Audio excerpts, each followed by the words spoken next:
মানুষকে যত্ন নিলে মানুষ যে কত ভালো হয় আপনি কল্পনাও করতে পারবেন না। মানুষকে নার্চারিং করলে, মানুষকে পলিশ করলে, মানুষকে গ্রুমিং করলে, মানুষকে সঠিক তারবিয়া দিলে মানুষ অনন্য হয়ে ওঠে। প্রতিটি মানুষ অনন্য। আমি অনন্য, আপনি অনন্য, আমরা সবাই অনন্য। সুবহানাল্লাহ বলেন। মানুষকে আল্লাহ তাআলা দিয়েছেন অসীম ক্ষমতা, অসীম ক্ষমতা। সুবহানাল্লাহ। একটা মানুষ পারে না এমন কিছু নাই, বিশ্বাস করতে হবে। মানুষ যা কল্পনা করতে পারে ওইটা মানুষ করে দেখাতে পারে। তুমি তোমার কল্পনার রাজ্যকে সাজাও, তোমাকে হারাতে পারে এমন কোন শক্তি আল্লাহর জমিনে নাই। তোমার কি শক্তি, কি সম্ভাবনা তুমি জানোই না মিয়া। তুমি এদিকে তাকাও কেন? তোমার রাস্তা তো ওই দূরে। তুমি কোথায় যাবে, আল্লাহ তোমার টেনে কোথায় নিয়ে যাবে তুমি কিছুই জানো না। Plan big, dream big. কল্পনার শক্তিকে বড় করো। মানুষ যা কল্পনা করতে পারে মানুষ তা করে দেখাতে পারে। মানুষের কাছে অসাধ্য কিছু নাই মৃত্যু ছাড়া, এক্সেপ্ট ডেথ। মৃত্যু ছাড়া মানুষ সবকিছুকে জয় করতে পারে। তোমার জন্ম হয়েছে জিতার জন্য, বিজয়ের জন্য তোমার জন্ম। মানুষের শুরুটাই হয় বিজয় দিয়ে। আমরা যখন আমার পিতার পৃষ্ঠদেশে ছিলাম, পিতার পৃষ্ঠদেশ থেকে শুক্রাণু যখন মায়ের গর্ভদেশে যেয়ে পড়ে, কতটা শুক্রাণু ভ্রমণ শুরু করে জানো? 20 কোটি শুক্রাণু। একবার সিমেন আউট হলে সেখানে 20 কোটি শুক্রাণু থাকে, ভ্রমণ শুরু করে। ওই 20 কোটি শুক্রাণুর মধ্যে থেকে তুমি আমি আজকে এক বিকশিত শুক্রাণু মানব রূপে পৃথিবীতে এসেছি। সুবহানাল্লাহ। ওই 20 কোটি শুক্রাণুর প্রতিযোগিতায় সবাই রে পেছনে ফেলে সেদিন আমি সফল হয়েছিলাম, সেদিন আমি বিজয়ী হয়েছিলাম। সেদিন আমি এত ছোট ছিলাম মাইক্রোস্কোপ দিয়েও আমার অস্তিত্ব টের পাওয়া যায় না। আমি এত তুচ্ছ ছিলাম, নগণ্য ছিলাম। আমার কান ছিল না, আমার চোখ ছিল না, আমার হাত ছিল না, আমার জন্য রিকমেন্ডেশন করার মতো মামু ছিল না, খালা ছিল না, কেউ ছিল না। তারপরেও ওই প্রতিযোগিতায়, ওই কম্পিটিশনে যখন আমারে কেউ হারাতে পারে নাই, আল্লাহর জমিনেও আমারে কেউ হারাতে পারে না। হারার জন্য তোমার জন্মই হয় নাই, তুমি আসছই জিতার জন্য। সুবহানাল্লাহ। বিশ্বনবী বলেন, আন্নাসু মাআদিন কামাআদিনিয যাহাবি ওয়াল ফিদ্দা খিয়ারুহুম ফিল জাহিলিয়াতি খিয়ারুহুম ফিল ইসলাম। Peoples are like mines of gold and silver. সোনার খনি, রূপার খনি, এর চেয়েও বড় খনি হচ্ছে এই মানব সম্পদের খনি। আওয়াজ করে বলেন আল্লাহু আকবার। আল্লাহ তাআলা এই সম্পদ আমাদেরকে দিয়েছে। বিশ্বনবী বলেন, মানুষ হচ্ছে খনির মতো। খিয়ারুহুম ফিল জাহিলিয়াতি খিয়ারুহুম ফিল ইসলাম। জাহিলি যুগে যারা সেরা, ইসলামেও তারা সেরা। ইদা ফাকুহু, যদি তারা বুঝবান হয় তাহলে তাদেরকে সেরা বানায় দিবে কে? আওয়াজ করে বলো, তোমাকে কেউ হারাতে পারবে? এই সাহস জাগছে আজকের আলোচনা থেকে। আমি তুমি অনন্য, আমাকে তোমাকে হারায় দেওয়া এত সহজ না, ঠিক কিনা? মা বাবা যারা এসেছেন, আপনার ছেলে মেয়ের যত্ন নেন। আপনার ছেলের মধ্যে যে কি পটেনশিয়াল আপনি জানেন না। আপনার এই ছোট্ট অবুজ ছেলেটাই আগামী দিনের শায়েখ আহমদুল্লাহ হবে। আপনার হেফজখানায় পড়া ওই ছোট্ট ছেলেটাই আগামী দিনের আল্লামা মামুনুল হক হবে। আপনার ওই ছেলেটা আমির হামজা হবে, আব্দুল হাই সাইফুল্লাহ হবে। এভাবে বড় বড় আলেম হবে, তারা যুগশ্রেষ্ঠ আলেম হবে। সেই একদিন এই বাংলাদেশের পার্লামেন্টে যে বক্তব্য দিয়ে যশোরের পক্ষে কথা বলবে। আপনি জানেন না, কাউকে ছোট করবেন না আপনি। ওর কনফিডেন্স আপনি কমাবেন না, আপনি কমাতে পারেন না।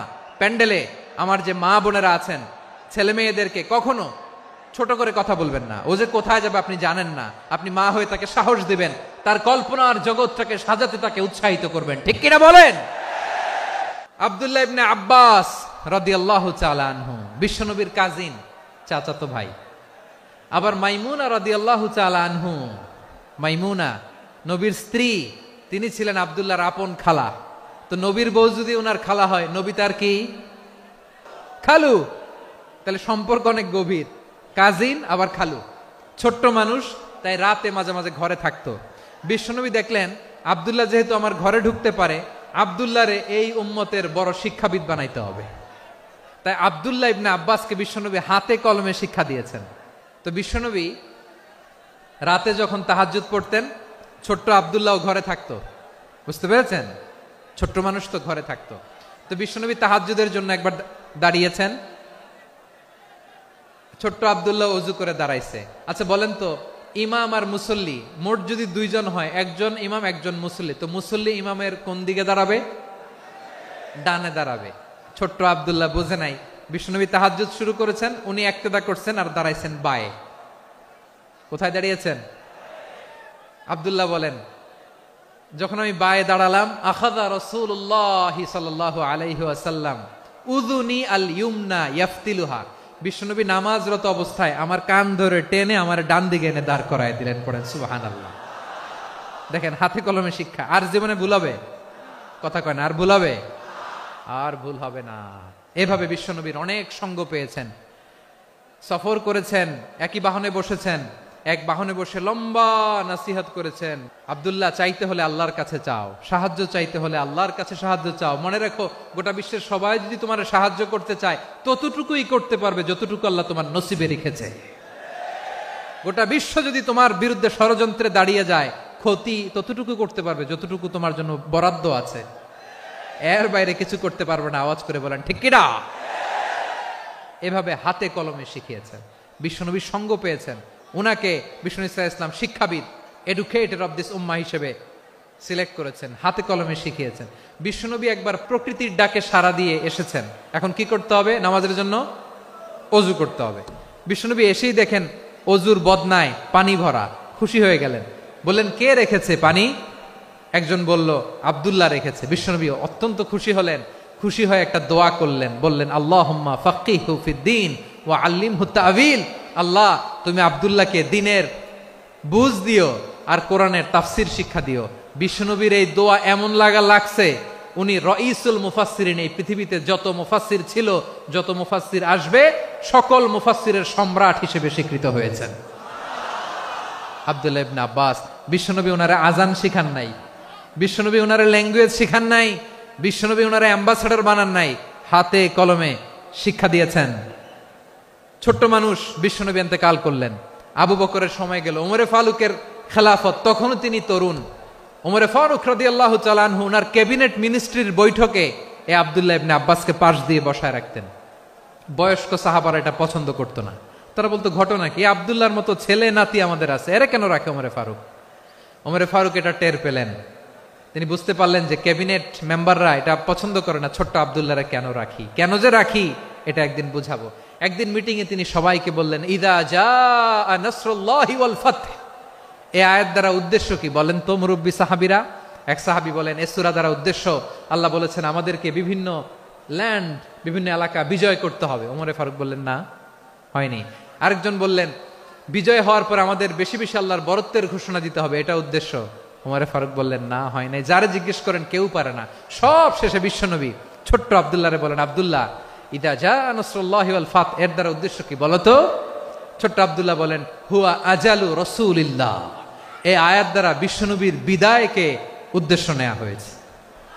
ওমরে ফারুক বললেন, হাযা হুয়া, এটাই তো সঠিক উত্তর, এটাই সঠিক তাফসীর এই আয়াতের। কারণ ইদা জাআ নাসরুল্লাহি ওয়াল ফাতহ, যখন আল্লাহর সাহায্য আর বিজয় আসবে, ওয়া রাআইতান নাসা ইয়াদখুলুনা ফি দীনিল্লাহি আফওয়াজা, আপনি দেখবেন দলে দলে, ঢলে ঢলে, বানের পানির মতো মানুষ ইসলামের দিকে ঢুকতেছে। ইসলামের বিজয় হয়েছে। তো ইসলামের বিজয়ের মিশন নিয়ে নবী আসছে, বিজয়ী যখন হয়ে গেছে, এখন তো নবীর বিদায় হবে। কোন সাহাবী এই সূক্ষ্ম কথাটা ধরতে পারে নাই, ওই আব্দুল্লাহ ছাড়া। আব্দুল্লাহ যখন উত্তর দিছে, সব সাহাবীদের টনক নড়েছে। এরপর থেকে কোনো ক্যাবিনেট মিটিং এ আর কোনো সাহাবারা কোনো প্রশ্ন করে নাই। আওয়াজ করে পড়েন সুবহানাল্লাহ। বিশ্বনবী আব্দুল্লাহ ইবনে আব্বাসকে দ্য এডুকেটর অফ দ্য উম্মাহ, উম্মার শিক্ষাবিদ হিসেবে গ্রহণ করেছেন। আওয়াজ করে পড়তে হবে আল্লাহু আকবার।